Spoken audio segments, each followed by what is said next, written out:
Hello everyone, welcome to BPSC prelims previous year question and answer series. यह इस series का चौथा video है जिसमें हम बीपीएससी प्रीलिम्स साइंस के प्रीवियस ईयर क्वेश्चंस को सॉल्व कर रहे हैं। हमने फिजिक्स सेक्शंस को शुरू किया था और कुछ टॉपिक्स को कवर किया था पिछले वीडियोस में।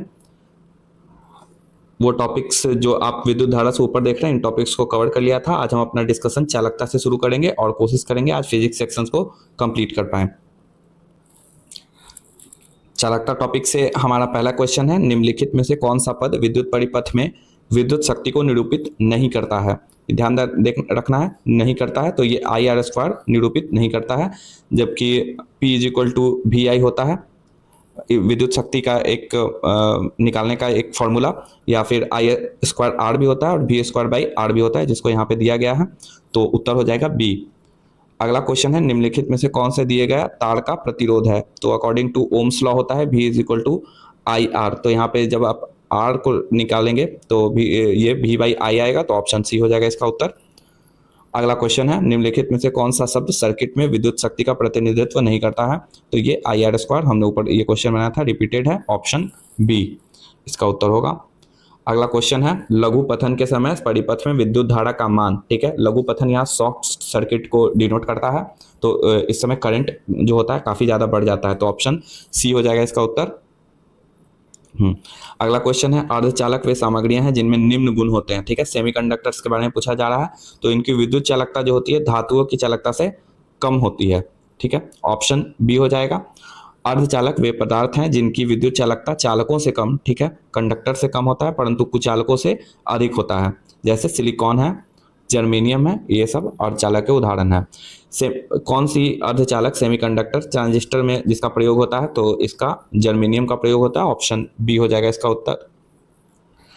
अगला क्वेश्चन है, हाँ इसमें एन टाइप और पी टाइप के सेमीकंडक्टर्स के बारे में बताया गया है। ये सामान्यतः चालक होते हैं, लेकिन इनमें जरूरी है जान लेना इन चीज़ों को, लेकिन इनमें कुछ अपद्रव्य मिलाने पर इनकी चालकता बढ़ जाती है, तथा वे एन प्रकार व पी प्रकार के अर्धचालक बन जाते हैं जिनका उपयोग ट्रांजिस्टर में होता है। ठीक है, एन प्रकार इलेक्ट्रॉन के फ्लो से इलेक्ट्रिसिटी कंडक्ट करता है, और पी प्रकार जो होता है होल्स के माध्यम से होता है। तो इसको कभी डिटेल में हम लोग पढ़ेंगे। गर्म करने पर एक अर्धचालक का प्रतिरोध क्या होता है, तो ये घटता है, ऑप्शन बी हो जाएगा। अर्धचालक ऐसे पदार्थ होते हैं जिनकी विद्युत प्रतिरोधकता चालकों से अधिक किंतु कुचालकों से कम होती है। अर्धचालक का प्रतिरोध ताप बढ़ाने पर कम हो जाता है। ठीक है, प्रतिरोध कम हो जाएगा यानी कंडक्टिविटी बढ़ जाएगा। अगला क्वेश्चन है, अतिचालक का लक्षण है, तो ये क्या है, शून्य पारगम्यता, ऑप्शन सी हो जाएगा इसका उत्तर। वर्ष 1911 में डच भौतिक विज्ञानी H.K. ओनेस ने प्रतिरोध पर ताप के प्रभाव का अध्ययन किया। उन्होंने धातुओं के कुछ नमूनों को कुछ केल्विन ताप तक ठंडा करके उसके विद्युत परिपथ की माप की। ओनेस को यह जानकर आश्चर्य हुआ कि बहुत कम तापमान पर, लगभग 4.2 केल्विन पर, पारे का विद्युत प्रतिरोध शून्य हो जाता है। यह पाया गया कि न्यून ताप पर अनेक तत्व और यौगिक भी ऐसा व्यवहार दर्शाते हैं। ऐसा व्यवहार करने वाले पदार्थों को अतिचालक कहते हैं। अतिचालक कोई प्रतिरोध प्रदर्शित नहीं करते हैं, ये मोस्ट इंपॉर्टेंट पॉइंट है। अतिचालक जो होते हैं वो किसी प्रकार का रेजिस्टेंस शो नहीं करते हैं, इसलिए उनमें विद्युत प्रवाहित होते समय ऊर्जा का कोई ह्रास नहीं होता। यही कारण है कि एक स्थान से दूसरे स्थान पर विद्युत के संचालन में अतिचालकों का दक्षतापूर्वक उपयोग किया जाता है। ठीक है, अतिचालकों का दूसरा अनिवार्य गुण है कि वे चुंबकीय क्षेत्र प्रवाह को अपने सतह पर ही रोक लेते हैं या अपने भीतर प्रवेश नहीं करने देते, अर्थात इनकी चुंबकीय पारगम्यता भी होती है शून्य। अगला क्वेश्चन है, लेंज के नियम की व्युत्पत्ति के लिए निम्न में से किसके संरक्षण के नियम का उपयोग होता है। तो ये आंसर दिया गया इसमें ई। लेंज का नियम ऊर्जा संरक्षण के नियम पर आधारित है, जो कि ऑप्शन में नहीं दिया गया है, तो इसीलिए ऑप्शन हो जाएगा ई। लेंज का नियम यह सुनिश्चित करता है कि विद्युत चुंबकीय प्रेरण इलेक्ट्रोमैग्नेटिक इंडक्शन प्रक्रिया में ऊर्जा न तो बनाई जाती है और न ही नष्ट होती है। प्रेरित धारा हमेशा उस परिवर्तन का विरोध करती है जिसके कारण यह उत्पन्न होती है। इस प्रकार लेंज का नियम ऊर्जा संरक्षण के सिद्धांत पर आधारित है। अगला क्वेश्चन है, एक सुचालक को दूसरे चार्ज किए गए सुचालक के पास लाकर बिना संपर्क बनाए चार्ज करने की प्रक्रिया कहलाती है, तो यह इंडक्शन कहलाएगा, ऑप्शन ए हो जाएगा इसका उत्तर, प्रेरण। अगला क्वेश्चन है, निम्नलिखित में से कौन सा तरल बिजली का कुचालक है। ठीक है, कुचालक पूछा जा रहा है, पुअर कंडक्टर, तो ये उपयुक्त में से कोई नहीं, क्योंकि सारे कंडक्टर्स हैं और अच्छे कंडक्टर्स हैं। इसीलिए नींबू का रस, नमकीन पानी, संतरे का जूस में आयन घुले होते हैं, जिससे इन विलयनों में चालकता पाई जाती है। ठीक है, ये सब अच्छे चालक हैं बिजली के, इसीलिए एक प्रबल विद्युत अपघट्य की चालकता क्या होती है, तो ये तनुकरण पर घटती है। इसके एक्सप्लेनेशन को देखते हैं। एक प्रबल विद्युत अपघट्य की चालकता उच्च होती है। प्रबल विद्युत अपघट्य जल में पूर्ण रूप से आयनित हो जाते हैं। जब किसी प्रबल विद्युत अपघट्य को तनु किया जाता है यानी डाइल्यूट किया जाता है, तो प्रति इकाई आयतन में आयनों की संख्या कम होने के कारण इनकी चालकता घट जाती है। प्रबल विद्युत अपघट्य इसके उदाहरण हैं। हमारा अगला टॉपिक है नाभिकीय भौतिकी। ठीक है, इसमें पहला क्वेश्चन है परमाणु बम का सिद्धांत आधारित है, तो ये नाभिकीय विखंडन पर है। ऑप्शन बी हो जाएगा न्यूक्लियर फिशन। तो इसमें दिया गया है विखंडन का तात्पर्य है भारी नाभिक जैसे यूरेनियम 235 और प्लूटोनियम 239 जब का दो या अधिक हल्के नाभिकों में विखंडन। इस प्रक्रिया में अत्यधिक ऊर्जा और अतिरिक्त न्यूट्रॉनों का उत्सर्जन होता है। अगला क्वेश्चन है नाभिकीय विखंडन किसके संघात के कारण होता है, तो ये न्यूट्रॉन के कारण होता है। ऑप्शन इसमें सी हो जाएगा इसका उत्तर। इसमें यूरेनियम के प्लेट्स पर न्यूट्रॉन की बम्बार्डिंग कराई जाती है। नाभिकीय विखंडन न्यूट्रॉन के संघात पर के कारण होता है। जब किसी भारी तत्व के परमाणुओं पर न्यूट्रॉन की बमबारी की जाती है, तो भारी तत्व हल्के तत्वों में विखंडित हो जाता है, जिसके फलस्वरूप बहुत अधिक ऊर्जा उसका उत्सर्जन होता है। हाइड्रोजन बम किसके सिद्धांत पर आधारित है, तो ये अनियंत्रित संलयन प्रक्रिया, याद रखना है न्यूक्लियर फ्यूजन। तो ऑप्शन बी हो जाएगा इसका उत्तर। और ये बम है तो इसीलिए अनियंत्रित होगा इसमें। हाइड्रोजन बम अनियंत्रित इसी चीज को दिया गया है जिसमें दो या दो से अधिक छोटे नाभिक जुड़कर अपने से बड़ा नाभिक बनाते हैं, जिसमें भारी मात्रा में ऊर्जा निर्मुक्त होती है। जो सन की जो ऊर्जा का सोर्स है वो यही है, न्यूक्लियर फ्यूजन। हमारा अगला क्वेश्चन है नाभिकीय रिएक्टरों में D2O ड्यूटेरियम ऑक्साइड का उपयोग होता है। किस रूप में होता है, तो ये मंदक मॉडरेटर के रूप में उपयोग होता है। इसमें एक्सप्लेनेशन में दिया गया है ड्यूटेरियम ऑक्साइड ड्यूटेरियम के दो परमाणु और ऑक्सीजन के परमाणु से बना है। D2O को भारी जल के रूप में जाना जाता है। नाभिकीय रिएक्टरों में भारी जल D2O का उपयोग मंदक के रूप में किया जाता है। निम्नलिखित में से कौन सी विद्युत चुंबकीय तरंग नहीं है, तो ये अल्फा किरणें हैं जो विद्युत चुंबकीय तरंग नहीं है। ऑप्शन बी हो जाएगा इसका उत्तर। विद्युत चुंबकीय तरंगों के अंतर्गत रेडियो, सूक्ष्म अवरक्त, दृश्य, पैराबैंगनी, एक्स तथा गामा किरणें आती हैं। अल्फा किरणें नहीं आती इसमें। अगला क्वेश्चन है निम्नलिखित में से कौन सा एक रेडियोधर्मी तत्व द्वारा उत्सर्जित धनात्मक रूप से आवेशित है। ठीक है, पॉजिटिवली चार्ज। तो ये अल्फा जो किरण है जो वो पॉजिटिवली चार्ज होती है। इसमें जो कैथोड होता है वो निगेटिवली चार्ज है और बीटा के जो किरणें हैं वो भी निगेटिवली चार्ज होती हैं। इसके एक्सप्लेनेशन में दिया गया है दो प्रोटॉन और दो न्यूट्रॉन मिलकर एक अल्फा कण बनाते हैं। उच्च ऊर्जा वाले इलेक्ट्रॉनों को बीटा कण के रूप में जाना जाता है। स्पष्ट रूप से अल्फा कण प्रोटॉन की उपस्थिति के कारण धनात्मक पॉजिटिवली चार्ज होती हैं, जबकि बीटा कण इलेक्ट्रॉनों की उपस्थिति के कारण निगेटिवली चार्ज होंगे। कैथोड किरणें निम्न दाब में एक गैस युक्त डिस्चार्ज ट्यूब में ऋणात्मक इलेक्ट्रोड से निकलने वाले इलेक्ट्रॉनों की एक धारा है। रेडियोधर्मी पदार्थ से अल्फा, बीटा और गामा किरणें उत्सर्जित होती हैं। अगला क्वेश्चन है रेडियोधर्मी पदार्थ से उत्सर्जित होता है क्या, तो उपयुक्त सभी अल्फा किरणें भी होती हैं, बीटा किरणें और गामा किरणें तीनों। अगला क्वेश्चन है निम्नलिखित में से किसमें ऋणात्मक आवेश यानी जो निगेटिवली चार्ज होता है, तो ये बीटा किरणें जो होती हैं हमने ऊपर पढ़ा ये निगेटिवली चार्ज होती हैं। अगला क्वेश्चन है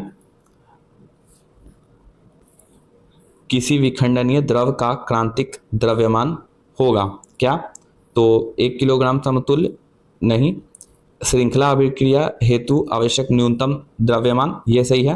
क्रांतिक द्रव्यमान क्रिटिकल मास जो होगा वो यही होगा। ऑप्शन बी हो जाएगा इसका उत्तर। किसी भी विखंडनीय द्रव का क्रांतिक द्रव्यमान विखंडनीय द्रव्यमान की वह न्यूनतम मात्रा है जो एक आत्मनिर्भर श्रृंखला प्रतिक्रिया का समर्थन करेगी। इस द्रव्यमान पर एक विखंडन प्रतिक्रिया के उत्पाद के रूप में जारी न्यूट्रॉन पड़ोसी परमाणुओं के विखंडन के कारण बन सकती है। अगला क्वेश्चन है जो टॉपिक है हमारा वो कंप्यूटर एवं सूचना प्रौद्योगिकी से रिलेटेड है। पहला क्वेश्चन है 2G स्पेक्ट्रम में जी अक्षर किस शब्द के लिए प्रयुक्त होता है, तो ये जनरेशन के लिए होता है। ऑप्शन सी हो जाएगा इसका उत्तर। एक प्रिंटर की गुणवत्ता किससे निर्धारित की जाती है, तो ये बिंदु प्रति इंच के हिसाब से। ऑप्शन सी हो जाएगा इसका उत्तर, डॉट्स पर इंच, या इसको DPI भी बोला जाता है शॉर्ट में। अगला क्वेश्चन है निम्नलिखित में से कौन सी कंप्यूटर भाषाएं हैं? तो कोबरा है, पाइथन भी है, स्केरल भी है और जावा भी है। तो ऑप्शन डी हो जाएगा इसका उत्तर। निम्नलिखित में से कौन सी एक कंप्यूटर की भाषा नहीं है? ध्यान देना, नहीं है पूछ रहा है। बेसिक है, सी भी है, फोर्टेन भी है, फास्ट कोई भाषा नहीं है कंप्यूटर की। ऑप्शन सी हो जाएगा इसका उत्तर। अगला क्वेश्चन निम्नलिखित में से कौन सी तकनीक 5G मोबाइल संचार नेटवर्क द्वारा सक्षम की जाएगी? तो ये इंटरनेट ऑफ थिंग्स IoT भी होगा, नेटवर्क स्लाइसिंग ये भी होगा और एज कंप्यूटिंग ये भी होगा। तो ऑप्शन ए हो जाएगा इसका उत्तर। अगला क्वेश्चन है हाल ही में समाचारों में देखी गई चैट जीपीटी में जीपीटी का फुल फॉर्म है? तो ये जेनरेटिव प्री ट्रेंड ट्रांसफॉर्मर है। ऑप्शन ए हो जाएगा इसका उत्तर। और जो चैट जीपीटी है इसको ओपन एआई ने विकसित किया है या मानव जैसी भाषा समझने और जवाब देने में सक्षम है? अगला क्वेश्चन है भारत में प्रथम 3D मुद्रित मानव जैसे रोबोट का नाम क्या है? तो ये मानव है। ऑप्शन डी हो जाएगा इसका उत्तर। मानव भारत का पहला स्वदेशी 3D मुद्रित मानव रूपी रोबोट है। अगला जो हमारा टॉपिक है वो अंतरिक्ष प्रौद्योगिकी से रिलेटेड है, जिसमें पहला क्वेश्चन है इसरो के GSLV F-15 मिशन के बारे में क्या सत्य है? तो इससे NVS-2 उपग्रह को ले जाया गया, ये सही है। यह श्रीहरिकोटा से इसरो का 101वां प्रक्षेपण था, ये गलत है। यह श्रीहरिकोटा से इसरो का 100वां प्रक्षेपण था, ये सही है। तो उपयुक्त में से एक से अधिक सही है, तो ऑप्शन डी हो जाएगा इसका उत्तर। एक्सप्लेनेशन को देखते हैं। GSLV-50 को सतीश धवन अंतरिक्ष केंद्र श्रीहरिकोटा से 100वें प्रक्षेपण मिशन के रूप में प्रक्षेपित किया गया था। ठीक है, इसका प्रक्षेपण यान के माध्यम से नाविक प्रणाली जो है इंडिया का जो स्वदेशी GPS सिस्टम है के लिए NVS-02 नेविगेशन उपग्रह को भू समकालिक स्थानांतरण GTO में स्थापित किया गया। अगला क्वेश्चन है भारत द्वारा हाल ही में प्रक्षेपित किए गए अंतरिक्ष यान चंद्रयान-2 में एक लैंडर का नाम है? तो इसका नाम था विक्रम और रोवर का नाम था प्रज्ञान।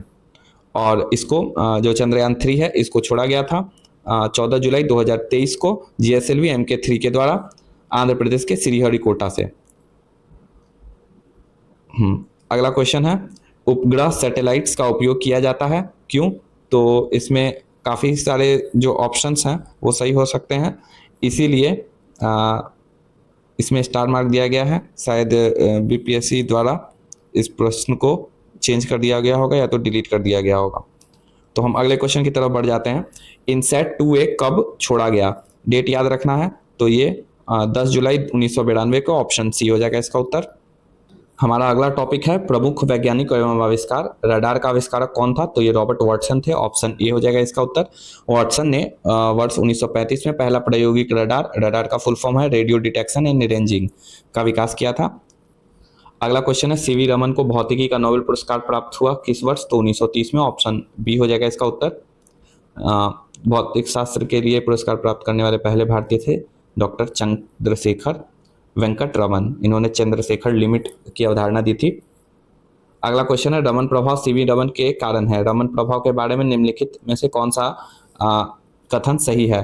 तो इसमें सही है प्रकीर्णित प्रकाश की आवृत्ति एवं प्रकीर्णन के बाद भी बढ़ती है और घटती भी है। ठीक है, ऑप्शन बी हो जाएगा इसका उत्तर। आइंस्टाइन को नोबेल प्राइज किस कार्य पर मिला था? तो ये फोटो इलेक्ट्रिक इफेक्ट के लिए मिला था। तो ऑप्शन डी हो जाएगा इसका उत्तर, प्रकाश विद्युत प्रभाव। और इनको 1922 में नोबेल पुरस्कार दिया गया था। अगला क्वेश्चन है उस वैज्ञानिक का नाम बताएं जिसने कहा था पदार्थ को ऊर्जा में बदला जा सकता है। तो ये थे आइंस्टीन। ऑप्शन डी हो जाएगा इसका उत्तर। इसके अनुसार द्रव्यमान पदार्थ को ऊर्जा में और ऊर्जा को पुनः द्रव्यमान में परिवर्तित किया जा सकता है। इसके लिए फॉर्मूला दिए थे E=mc², जहां E ऊर्जा है, m द्रव्यमान है और c प्रकाश का वेग है। टेलीस्कोप की खोज किस वैज्ञानिक ने की थी? तो ये गैलीलियो थे। ऑप्शन डी हो जाएगा इसका उत्तर। इस सदी की शुरुआत में हवाई जहाज का आविष्कार किसने किया था? राइट ब्रदर्स ने किया था। ऑप्शन ए हो जाएगा इसका उत्तर। आधुनिक टेलीफोन का उपयोग करता है, तो आधुनिक टेलीफोन उपयोग करता है रेडियो वेव्स का। ऑप्शन ए हो जाएगा इसका उत्तर। अगला जो टॉपिक है वो विविध है। तो इसमें देखते हैं पहला क्वेश्चन निम्नलिखित में से क्या विज्ञान प्रौद्योगिकी और नवाचार नीति 2020 का परिणाम नहीं था? तो ये अटल इनोवेशन मिशन नहीं था, क्योंकि जो नीति आई थी विज्ञान प्रौद्योगिकी नवाचार नीति 2020 में, जबकि जो अटल इनोवेशन मिशन है वो 2016 में ही शुरू हुआ था। तो ऑप्शन सी हो जाएगा इसका उत्तर, ये इससे रिलेटेड नहीं था। अगला क्वेश्चन है एक बरसाती दिन में शुष्क एवं आर्द्र आर्द्र बल्ब तापमापी समान तापमाप दर्शाते हैं, गलत है। शुष्क बल्ब तापमापी आर्द्र बल्ब तापमापी की तुलना में कम माप दर्शाएगा, यह भी गलत है। शुष्क बल्ब तापमापी आर्द्र बल्ब तापमापी की तुलना में ज़्यादा माप दर्शाएगा, ये सही है। क्यों? क्योंकि आर्द्र बल्ब तापमापी की तुलना में ज़्यादा ताप इसलिए दर्शाएगा क्योंकि आर्द्र बल्ब वाष्पीकृत शीतलता का अनुभव करेगा। अगला क्वेश्चन है, आकाश तीर के बारे में निम्नलिखित में से कौन से कथन सही है? तो इसमें इसका उत्तर दिया गया है डी, उपयुक्त में से एक से अधिक हैं। आकाश तीर भारतीय सेना के लिए एयर डिफेंस प्रणाली का मूल है, यह सही है, ऑप्शन ए सही है। इसमें दूसरा जो स्टेटमेंट है, यह भारत की व्यापक C4ISR प्रणाली को सहजता से एकीकृत करता है, यह भी सही है। यह निष्क्रिय रक्षा से सक्रिय प्रतिकार के रणनीतिक बदलाव को दर्शाता है, यह पॉइंट भी सही है। ठीक है, इसके एक्सप्लेनेशन को देखते हैं। आकाश तीर थल सेना का एयर डिफेंस व्यवस्था का कोड अर्थात मूल कमांड एवं कंट्रोल तंत्र है। ये इंडिया में ही इसका निर्माण हुआ है, जिसके माध्यम से सेना की विभिन्न एयर डिफेंस इकाइयां, रडार और हथियार प्रणालियां एक नेटवर्क के रूप में जुड़ी रहती हैं। आकाश तीर भारत के बेड़े C4ISR command control communication computer intelligence surveillance and reconnaissance, ठीक है, इकोसिस्टम के साथ एकीकृत होकर और तीनों सेवाओं को समन्वित तरीके से काम करने में सक्षम बनाता है। अगला क्वेश्चन है, बैरोमीटर की ऊंचाई में अचानक वृद्धि इंगित करती है किस चीज को? तो ये अत्यंत शुष्क मौसम को इंगित करती है, ऑप्शन डी हो जाएगा इसका उत्तर। बैरोमीटर में अचानक वृद्धि अत्यंत शुष्क मौसम की ओर संकेत करती है, जबकि बैरोमीटर के पाठ्यांक रीडिंग में अचानक गिरावट जो आएगी तो वो आंधी और तूफान का संकेत देती है, और धीरे धीरे इसमें अगर गिरावट होगी तो ये वर्षा होने की संभावना को व्यक्त करती है। अगला क्वेश्चन है, घड़ी में प्रयोग होने वाली क्वार्ट्ज क्रिस्टल होती है, तो ये सिलिकॉन डाइऑक्साइड का बना होता है, ऑप्शन बी हो जाएगा इसका उत्तर। और सिलिकॉन डाइऑक्साइड जो होता है प्राकृतिक रूप से इनमें कुछ रॉक क्रिस्टल और राइनस्टोन के रूप में पाए जाते हैं, वस्तुतः जिनका वाणिज्यिक रूप से उपयोग होता है। क्वार्ट्ज क्रिस्टल का प्रयोग जो होता है वो रेडियो टेलीविजन में भी किया जाता है। अगला क्वेश्चन है, निम्नलिखित में से कौन सी वैल्यू सोलर स्थिरांक का मान है? तो ये 1.4 किलोवाट पर मीटर स्क्वायर है, ऑप्शन बी हो जाएगा इसका उत्तर। ये जो है हीट का फ्लक्स कह सकते हैं या हीट के इंटेंसिटी को ये डिनोट करता है। ठीक है, अगला क्वेश्चन है, गॉड पार्टिकल क्या है? तो गॉड पार्टिकल जो है हिग्स बोसोन को कहा जाता है, ऑप्शन बी हो जाएगा इसका उत्तर। हिग्स बोसोन एक मूल कण है जिसकी प्रथम परिकल्पना वर्ष 1964 में की गई थी तथा इसका प्रायोगिक सत्यापन 14 मार्च 2013 को किया गया। लार्ज हेड्रोन कोलाइडर एक्सपेरिमेंट किया गया था। इसमें वैज्ञानिक समुदाय के बाहर और मीडिया द्वारा अक्सर इन कण को ईश्वरीय कण या गॉड पार्टिकल के नाम से संदर्भित किया जाता है। हिग्स बोसोन कण की खोज करने वाले वैज्ञानिकों की जोड़ी ब्रिटेन के पीटर डब्ल्यू हिग्स तथा बेल्जियम के फ्रांसवा एंगलर्ट को वर्ष 2013 में भौतिक विज्ञान के क्षेत्र में नोबेल पुरस्कार से पुरस्कृत किया जा चुका है। तो इसके खोजकर्ता कौन थे? पीटर डब्ल्यू हिग्स और फ्रांसवा एंगलर्ट। अगला क्वेश्चन है, निम्नलिखित में से कौन सा एक गैर संपर्क बल है? ठीक है, नॉन कॉन्टैक्टिंग फोर्स है, तो ये चुंबकीय बल होगा, ऑप्शन ए हो जाएगा इसका उत्तर। अगला क्वेश्चन है, 2012 में सर्न यूरोपीय प्रयोगशाला में एक बहुप्रचारित गॉड पार्टिकल का खोज किया गया। इस कण का वैज्ञानिक नाम है, तो इसका हिग्स बोसोन नाम है, ऑप्शन बी हो जाएगा इसका उत्तर। हिग्स तथा भारतीय वैज्ञानिक सत्येंद्र नाथ बोस के नाम पर इस कण को नाम हिग्स बोसोन दिया गया है। ठीक है, पीटर हिग्स को हमने ऊपर पढ़ा था। क्रोमेटोग्राफी की तकनीक में उपयोग होता है। ठीक है, इसमें स्टार मार्क लगाया गया है, बीपीएससी ने इस क्वेश्चन को डिलीट किया होगा, तो आगे बढ़ते हैं, इसको स्किप करते हैं। निम्नलिखित में से कौन सा फोटो इलेक्ट्रिक उपकरण डिजिटल अनुप्रयोगों के लिए सबसे उपयुक्त है? तो ये फोटो डायोड होगा, ऑप्शन ए हो जाएगा इसका उत्तर।